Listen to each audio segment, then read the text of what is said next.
আসলে আমাদের কাছে এই দিনটা শুধুমাত্র একটা পুজো নয়, আমাদের কাছে এটা একটা উৎসব। আর তার মধ্যে বিশেষত আজকে নেতাজি সুভাষচন্দ্র বসুর 130তম জন্মদিন। সকাল থেকেই ছেলেমেয়েরা আসছে, আর আমাদের আজকের দিনে অনেক ছেলেমেয়েরা আসে, মানে আমাদের স্কুলের প্রাক্তনীরা, তাদের সঙ্গে আমাদের দেখা হয়।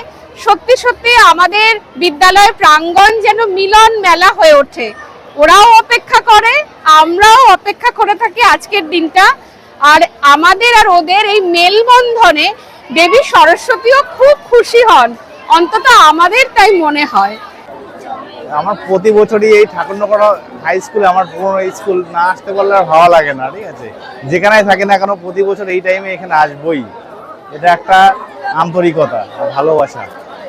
সরস্বতী পুজোয় আসি বলতে অবশ্যই স্কুলের প্রতি একটা ভালোবাসা রয়েছে, এবং আমরা যেহেতু প্রাক্তন ছাত্রী, তো স্কুল ছেড়ে চলে গেলেও স্কুলের প্রতি একটা ভালোবাসার টান আর স্মৃতির টান যেটা রয়েছে, সেই টানেই বারবার ফিরে আসে আমাদের। আসবো এবং প্রত্যেক বছরই আসবো আমরা। একদম খুব ভালো লাগে। কতটা প্রাণের টান অনুভব করো? ভীষণই, খুবই। শুধু প্রাণ না, স্মৃতির টান, স্কুলকে ভালোবাসা, ভালোবাসি মায়া সবকিছু। এবং প্রত্যেকটা, শুধু স্কুল কেন, স্কুলের স্যার ম্যাম, একদমই তাই।